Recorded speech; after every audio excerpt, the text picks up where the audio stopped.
नमस्कार, मैं हूं किस मिश्रा और आप देख रहे हैं धारदार न्यूज़। देश में मुसलमानों की आबादी तेज़ी से बढ़ रही है और उसका असर भी अब बड़ी ज़बरदस्त तरीके से दिखाई देने लगा है। हर जगह आप जहां भी नज़र दौड़ाएं वहां पर या तो दंगे हो रहे हैं, या तो लव जिहाद का मामला हो रहा है, या तो गर्दनें काट दी जा रही हैं। आज हम बात करेंगे देवभूमि उत्तराखंड की, जहां से पूरे देश को एक ऐसा संदेश दिया जा रहा है ताकि इस देश का विभाजन होने से बच सके। आपको मेरी बात कड़वी लग रही होगी, लेकिन जिस तरह के हालात देश में बने हुए हैं, जिस तरह से एक वर्ग की जनसंख्या बढ़ती जा रही है, उससे हिंदू वर्ग डरा हुआ है। वो कोरी कल्पना नहीं है, क्योंकि आपके सामने देश के 3 टुकड़े हो चुके हैं और फिर उसी को दोहराने की कोशिश हो रही है। लेकिन धन्य हो उत्तराखंड के लोग, जहां एक तरह से जागरूकता आई है और लोग कुंभकर्णी से जग चुके हैं। उत्तरकाशी में एक जगह है पुरोला, जहां पर जिहादियों ने ऐसा तांडव किया है, उसका जवाब अब वहां की जनता दे रही है। दरअसल उत्तराखंड में आज के 10 साल पहले मुसलमानों की जनसंख्या नाम मात्र थी, यानी कहीं कहीं बहुत खोजने पर मुस्लिम मिल जाते थे।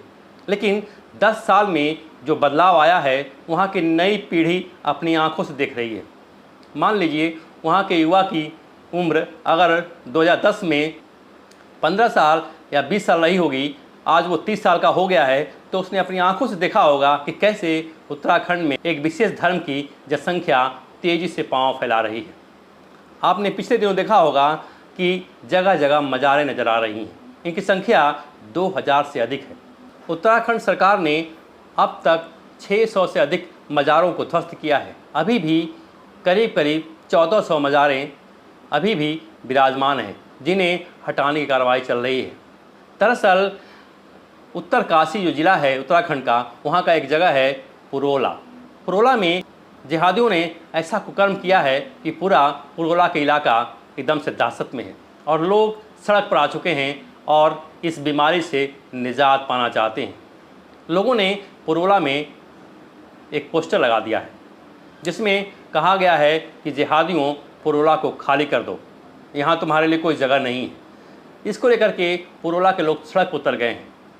आलम यह है कि अब जिहादी वहाँ से पलायन करने लगे। हालांकि देश भर के कट्टरपंथी इसकी आलोचना कर रहे हैं। उत्तराखंड के लोग और ख़ास करके उत्तरकाशी के लोग बर्मा की राह पर चल रहे हैं। आपको बर्मा याद होगा, जिसे म्यांमार कहा जाता है। म्यांमार की सरकार ने 20 लाख रोहिंग्याओं को अपने यहाँ से भगा दिया। वहाँ लोकतंत्र की लड़ाई लड़ने वाली यांग सांग सू की, जो कि काफ़ी दिनों तक, कई सालों तक जेल में रहीं, और लोकतंत्र की बहाली के बाद जब वो प्रधानमंत्री बनी तो वहाँ पर रोहिंग्याओं के खिलाफ एक्शन लिया गया। दरअसल वहाँ पर एक बिराथू नाम के सन्यासी संत ने लोगों को जगाया और रोहिंग्याओं के खिलाफ एक्शन लिया। इस तरह से बिराथू के भाषण को सुन करके वहाँ के लोग जागरूक हुए और करीब 20 लाख रोहिंग्याओं को वहाँ से निकाल दिया गया। अब उसी बर्मा की राह पर उत्तराखंड के लोग चल रहे हैं। उनके सामने एक सबक है और उन्होंने सोच लिया है कि उत्तरकाशी के पुरोला से हम इन जिहादियों को भगा कर ही छोड़ेंगे। कुछ दिन पहले ही पुरोला के एक जिहादी ने लव जिहाद किया और एक नाबालिग लड़की से प्रेम संबंध बनाया। लोगों को जब मालूम हुआ, लोगों ने विरोध किया, तो उसने उस नाबालिग का अपहरण कर लिया। फिर क्या था, लोगों में गुस्सा भड़क उठा और लोगों ने फैसला कर लिया कि इन जिहादियों से इस इलाके को खाली कराना है। अब सोचिए, पुरोला के लोग, उत्तरकाशी के लोग देश भर को संदेश दे रहे हैं कि अगर तुम नहीं जगे तो एक विभाजन के तैयार रहो। और ज़रूरी है कि इन जिहादियों को, नहीं तो इन जिहादियों को जिस तरह से बर्मा ने रोहिंग्या बना दिया, वैसे ही इनको जोहिंग्या बना दो, ताकि ये सारे जिहादी जोहिंग्या बन करके इस इलाके को छोड़ दें। और ये वक्त और ये काम हर इलाके के लोगों को, हर राज्य के हिंदुओं को करना पड़ेगा। अगर आप नहीं करेंगे तो फिर आप अपने लिए खाई खोद रहे हैं। ये जिहादियों के खिलाफ पुरोला के लोगों की एक जन प्रतिक्रिया है। काफ़ी दिनों से वो अपने इर्द गिर्द मामले देखते आ रहे हैं, वो तंग आ चुके हैं और यही वजह है कि जन प्रतिक्रिया हो रही है। लोग सड़कों पर उतरे हैं और उन्होंने पोस्टर लगाते हुए साफ साफ शब्दों में कह दिया है कि जिहादियों, इस इलाके को खाली कर दो, वरना तुम्हारे साथ अच्छा नहीं होगा। आलम यह है कि वहाँ से जिहादी अब अपना घर छोड़ करके भाग रहे हैं। हालांकि सरकार ने कहा है कि किसी को भी अपने हाथ में कानून लेने की कोशिश करेगा तो उस पर कार्रवाई की जाएगी।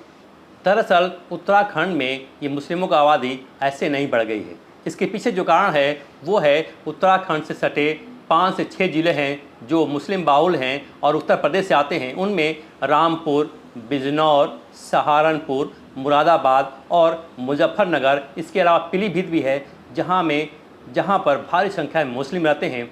आलम यह है कि वहाँ आज उनके लिए जगह नहीं बची है। वो मोची का काम कर सकते हैं, सिलाई का काम कर सकते हैं, बार्बर का बाल बनाने का काम कर सकते हैं, पंचर बनाने का काम कर सकते हैं। लेकिन अब वहाँ इतनी जनसंख्या इनकी हो गई है पश्चिमी यूपी में कि ये अपने काम के लिए, अपने काम को ढूंढने के लिए या दंगा फसाद, चोरी छिनैती करने के लिए उत्तराखंड में शरण लिए हैं और उत्तराखंड में तेज़ी से फैल रहे हैं और तेज़ी से इनका विकास पहले झुग्गियों में, फिर शहरों में और फिर उसके बाद गाँव तक ये पहुँच गए हैं। सरकारी पार्कों में, सरकारी ज़मीनों में आप मज़ार देख सकते हैं। ये बता रहा है कि इनकी संख्या यहाँ पर तेज़ी से फैल रही है। इनका मेन मकसद है कि सरकारी ज़मीनों पर मज़ार खड़ा करो और वहाँ उसके अगल बगल अपनी ज़मीन ले लो और वहाँ पर एक बसावट ऐसी बसावट बनाओ जहाँ बड़ी संख्या में मुसलमान आकर रहने लगे और एक तरह से उनकी आबादी बढ़ जाए। आपने हल्द्वानी को देखा ही होगा जहाँ करीब 50,000 मुस्लिम जो है अवैध रेलवे की ज़मीन पर रह रहे हैं और ठसक के साथ रह रहे हैं। पिछले 20 सालों से रह रहे हैं। उन्होंने अपनी मकान बनवा ली है, बड़ी बड़ी बिल्डिंगें बनवा ली है और अवैध ज़मीन पर कब्जा करके वो आज तक जमे हुए हैं। कोर्ट पर कोर्ट सुनवाई हो रही है, फैसला आने के बाद भी वो खाली नहीं कर रहे हैं। ज़रा सोचिए कितनी विषम परिस्थिति इस देश की होने वाली है। एक अनुमान के अनुसार देश में करीब 60 करोड़ की जनसंख्या मुसलमानों की हो गई है। बताया जा रहा है कि मुस्लिम वर्ग जो है वो राशन कार्ड में अपने जनसंख्या तो बताता है, बढ़ा चढ़ा के बताता है, लेकिन जब जनसंख्या गणना होती है तो उसमें लोगों की संख्या को घटा दिया जाता है ताकि ये ना मालूम हो कि देश में उनकी संख्या इतनी फैल गई है। अंदर अंदर जनसंख्या बढ़ती जा रही है और लैंड जिहाद चलता जा रहा है। चोरी छिनैती, दंगा, हिंसा हर तरफ दिखाई दे रहा है। चाहे वो रामनवमी का जुलूस हो, चाहे वो उमेश कोल्हे की हत्या हो या उसमें कन्हैया लाल की हत्या हो। आपने देखा होगा किस तरह से दंगे आज सरेआम हैं। लफ्ज़ जिहाद की घटनाएं हर जगह हो रही हैं। चाहे आप मुंबई ले लीजिए, श्रद्धा हत्याकांड ले लीजिए, दिल्ली में साक्षी ले लीजिए, और अभी इस तरह की घटनाएं आम हैं। कितनी गिनती आपको बताया जाए, कोई इनकी संख्या जो है असंख्य है। तो कुल मिलाकर के उत्तरकाशी के लोग यानी उत्तराखंड के लोग कश्मीर फाइल का फॉलो कर रहे हैं। किस तरह से कश्मीर फाइल में हिंदुओं को, कश्मीरी पंडितों को एक योजना के तहत पहले आए दिन 200 से 300 कश्मीरी पंडितों को मारा गया, एक दहशत फैलाई गई और एक दिन मस्जिदों से ऐलान कर दिया गया कि आप अपनी पत्नियों को, अपनी बहन बेटियों को छोड़ कर चले जाएं या इस्लाम कबूल कर लें। लाखों की संख्या में कश्मीरी पंडित कश्मीर छोड़ दिए। जो बचे उनके साथ हत्या, बलात्कार, लूट और उन्हें कन्वर्ट कर दिया गया। 10 लाख से अधिक कश्मीरी प्रभावित हुए। अगर देश के सभी लोग इसका अनुसरण करें तो वाकई में देश का विभाजन जो संभावित है वो रुक जाएगा। इस वीडियो में बस इतना ही। आगे किसी और मुद्दे पर आपसे बात करेंगे। आप हमारे वीडियो को लाइक, सब्सक्राइब करें और शेयर करें।